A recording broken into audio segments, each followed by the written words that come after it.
ಭಾರಿ ವ್ಯತ್ಯಾಸಗಳು ಕಾಣಿಸಿಕೊಳ್ಳುತ್ತಾ ಇದೆ ಆರಂಭದಲ್ಲಿ. ಈಗ ಕಾರಣ ಅಂದುಕೊಂಡ ರೀತಿಯಲ್ಲಿ ಎಕ್ಸಿಟ್ ಪೋಲ್ಗಳ ಕಾಣಿಸಿಕೊಂಡ ರೀತಿಯಲ್ಲಿ ಈಗ ಆ ಸೂಚನೆಯನ್ನ ಕೊಡ್ತಂಗೆ ಕಾಣಿಸ್ತಾ ಇಲ್ಲ. INDIA ಕೂಟ ಭಾರಿ ಪೈಪೋಟಿಯನ್ನ ಕೊಡೋ ರೀತಿಯಲ್ಲಿ ಕಾಣಿಸಿಕೊಳ್ತಾ ಇದೆ.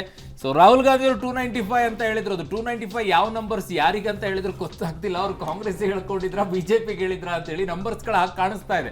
ತುಂಬಾ ನೆಕ್ ಟು ನೆಕ್ ಬಂದು ಕೂತ್ಕೊಳ್ತಾ ಇದಾರೆ. 286 222 ಅಂತಂದ್ರೆ ಬಹಳ ಬಹಳ ಪೈಪೋಟಿಗೆ ಬಂದು ಕೂತ್ಕೊಂಡಿದ್ದಾರೆ. ರಾಹುಲ್ ಗಾಂಧಿ ಬಿಜೆಪಿ 295 ಹೇಳಿದ್ರು ಏನು ಅಂತ ಹೇಳಿ.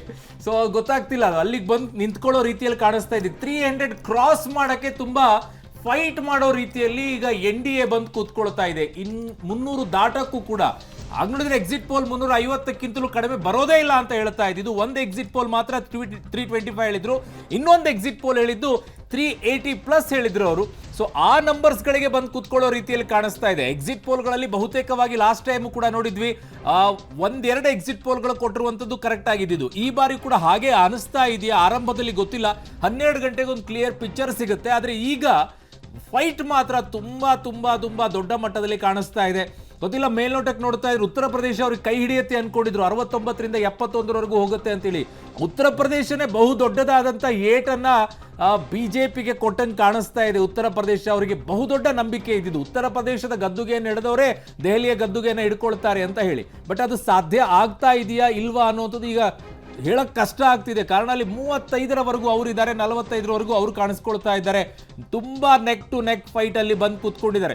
ರಾಮ ಮಂದಿರದ ವಿಚಾರದಲ್ಲಿ ಈ ಬಾರಿ ಆಕ್ಚುಲಿ ಉತ್ತರ ಪ್ರದೇಶ ಅವ್ರಿಗೆ ಬಹುದೊಡ್ಡ ಕೈ ಹಿಡಿಯುತ್ತೆ ಅನ್ನುವಂಥ ವಿಶ್ವಾಸ ಇದ್ದಿದ್ದು. ಉತ್ತರ ಪ್ರದೇಶದಲ್ಲಿ ಕ್ಲೀನ್ ಆಗ್ಬಿಡುತ್ತೆ ನಮಗೆ, ಕಾರಣ ಕಾಶಿ ಇಟ್ಕೊಂಡಿದ್ದೀವಿ, ರಾಮ ಮಂದಿರ ಇಟ್ಕೊಂಡಿದ್ದೀವಿ, ಮಥುರಾನ ಇಟ್ಕೊಂಡಿದ್ದೀವಿ, ಇವೆಲ್ಲವೂ ಕೂಡ ನಮ್ಗೆ ವರ್ಕೌಟ್ ಆಗುತ್ತೆ ಅನ್ನುವಂಥ ಲೆಕ್ಕಾಚಾರದಲ್ಲಿದ್ರು. ಮತ್ತು ಉತ್ತರ ಪ್ರದೇಶದಲ್ಲಿ ಆ ರೀತಿಯಾಗಿ ಕಾಣಿಸ್ತಾ ಇಲ್ಲ. ಈಗ ಮುನ್ನಡೆಗಳಲ್ಲಿ ರಿಸಲ್ಟ್ಸ್ಗಳು ಏನಾಗುತ್ತೆ, ಬಹಳ ಚರ್ಚೆಗಳು ನಡೀತಾ ಇದ್ದಿದ್ದು ಏನಂತಂದ್ರೆ ಕಳೆದ ಬಾರಿ ಅಷ್ಟು ಮಾರ್ಜಿನ್ ಆಗ್ಲಿಕ್ಕಿಲ್ಲ, ಈ ಬಾರಿ ಕಡಿಮೆ ಮಾರ್ಜಿನ್ ನಲ್ಲಿ ವಿನ್ನಿಂಗ್ ಆಗಬಹುದು. ಕಾರಣ ಕಾಂಗ್ರೆಸ್ ಘೋಷಣೆ ಮಾಡಿರುವಂತ 1 ಲಕ್ಷ ರೂಪಾಯಿ ಏನಿದೆ, ಆ 1 ಲಕ್ಷ ರೂಪಾಯಿ ವಿಚಾರದಲ್ಲೇನೆ ಬಹಳ ಬಡ ವರ್ಗದಲ್ಲಿರುವಂತ ಉತ್ತರ ಪ್ರದೇಶದಲ್ಲಿ ಹೆಚ್ಚಿನ ಸಂಖ್ಯೆಯಲ್ಲಿ ಸಿಗ್ತಾರೆ, ಬಿಹಾರದಲ್ಲಿ ಸಿಗ್ತಾರೆ. ಆ ವೋಟ್ಸ್ಗಳು ಅವ್ರಿಗೆ ಸಿಕ್ಬಿಡಬಹುದು, ಅದನ್ನ ನೋಡೇ ವೋಟ್ ಹಾಕ್ತಾರೆ ಅನ್ನುವಂಥ ಲೆಕ್ಕಾಚಾರಗಳಿದ್ದು.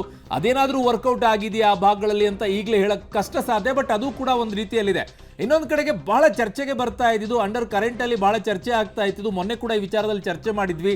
ಅಗ್ನಿವೀರ್ ವಿಚಾರದಲ್ಲಿ ಕೂಡ ಬಹಳ ದೊಡ್ಡ ಮಟ್ಟದಲ್ಲಿ ಇದ್ದಿದ್ದು. ಅದೇನಾದ್ರೂ ಬಿಜೆಪಿಗೆ ಡ್ಯಾಮೇಜ್ ಮಾಡಿದೆಯಾ ಆ ಭಾಗಗಳಲ್ಲಿ ಗೊತ್ತಿಲ್ಲ. ಇವೆಲ್ಲವೂ ಕೂಡ ವಿಶ್ಲೇಷಣೆಗಳಿಗೆ ನಂಬರ್ಸ್ಗಳು ಬಂದ ನಂತರ ಏನೇನು ಆಗಿದೆ ಅನ್ನುವಂಥದ್ದು ಗೊತ್ತಾಗುತ್ತೆ. But very surprising, Uttar Pradesh. ದಕ್ಷಿಣ ಭಾರತದಲ್ಲಿ ಅವರು ವೋಟ್ ಪರ್ಸೆಂಟ್ ಅನ್ನ ಇನ್ಕ್ರೀಸ್ ಮಾಡ್ಕೊಂಡಿರ್ಬೋದು, ಸೀಟ್ಗಳನ್ನು ಪಡ್ಕೊಳ್ತಾ ಇರಬಹುದು. ಬಟ್ ಉತ್ತರ ಭಾರತದ ಪಕ್ಷ ಅಂತ ಕರೆಸಿಕೊಳ್ತಾ ಇದ್ದಂತ ಬಿಜೆಪಿ ಅಲ್ಲೇ ಈಗ ಸೀಟ್ಗಳನ್ನ ಕಳೆದುಕೊಳ್ತಾ ಇದೆ ಅಂತಂದಾಗ ವೆರಿ ವೆರಿ ಟಫ್ ಅಂತ ಅನಿಸ್ತಾ ಇದೆ. ಸೊ 284 225 ನಂಬರ್ಸ್ಗಳು ಮಾತ್ರ ಇನ್ಕ್ರೀಸ್ ಆಗ್ತಾ ಇದೆ, ಡಿಕ್ರೀಸ್ ಆಗ್ತಾ ಇದೆ, ಇನ್ಕ್ರೀಸ್ ಆಗ್ತಾ ಇಲ್ಲ. ವ್ಯತ್ಯಾಸಗಳು ತುಂಬಾ ಹೆಚ್ಚಿನ ರೀತಿಯಲ್ಲಿ ಕಾಣಿಸಿಕೊಳ್ತಾ ಇದೆ. ಇದು ರಿಸಲ್ಟ್ ಆಗಿ ಮಾರ್ಪಡುತ್ತಾ ಇಲ್ಲ ಅಂತ ಗೊತ್ತಿಲ್ಲ. ಕಾರಣ ಇನ್ನೂ ರೌಂಡ್ಸ್ ತುಂಬಾ ಇರುತ್ತೆ. ಲೋಕಸಭೆಯ ಚುನಾವಣೆಗಳಲ್ಲಿ 15, 16, 17ರವರೆಗೂ ಕೂಡ ಹೋಗುತ್ತೆ. ಕೆಲವು ಕಡೆಗಳಲ್ಲಿ 20ರವರೆಗೂ ಕೂಡ ರೌಂಡ್ಸ್ಗಳು ಹೋಗುತ್ತೆ. ಅಲ್ಲಿ ವ್ಯತ್ಯಾಸಗಳೇನಾದ್ರೂ ಆಗುತ್ತಾ? ಕಾರಣ ಬಹುತೇಕ ಕಡೆಗಳಲ್ಲಿ ನೋಡಿದಾಗ ಮಾರ್ಜಿನ್ ಯಾರ್ದು ಕೂಡ 50,000 ಮೇಲೆ ಕಾಣಿಸ್ತಾ ಇಲ್ಲ. 10,000, 2,000, 5,000, 15,000, 20,000 ಹಿಂಗಿದೆ. 2-3 ರೌಂಡ್ಗಳಲ್ಲಿ ಈ ನಂಬರ್ಸ್ಗಳು ಡಿಕ್ರೀಸ್ ಆಗೇ ಆಗುತ್ತೆ ಡೆಫಿನೆಟ್ಲಿ. ಕೆಲವು ಕಡೆಗಳಲ್ಲಿ ಆಗ್ಲಿಕ್ಕಿಲ್ಲ, ಅದು ಇನ್ಕ್ರೀಸ್ ಆಗ್ತಾ ಹೋಗುತ್ತೆ. ಈ ಬಾರಿ ಯಾರೇ ಗೆದ್ರೂ ಕೂಡ ತುಂಬಾ ಕಡಿಮೆ ಮಾರ್ಜಿನ್ ನಲ್ಲಿ ಗೆಲ್ತಾರೆ ಅನ್ನುವಂಥದ್ದು ಬಹಳ ಹಲವು ಕಡೆಗಳಿಂದ ವಿಶ್ಲೇಷಣೆಗಳು ಕೇಳಿ ಬರ್ತಾ ಇದ್ದು. ಕಾರಣ ಅಷ್ಟೊಂದು ಫೈಟ್ ಇದೆ ಅಂತ ಹೇಳಿ.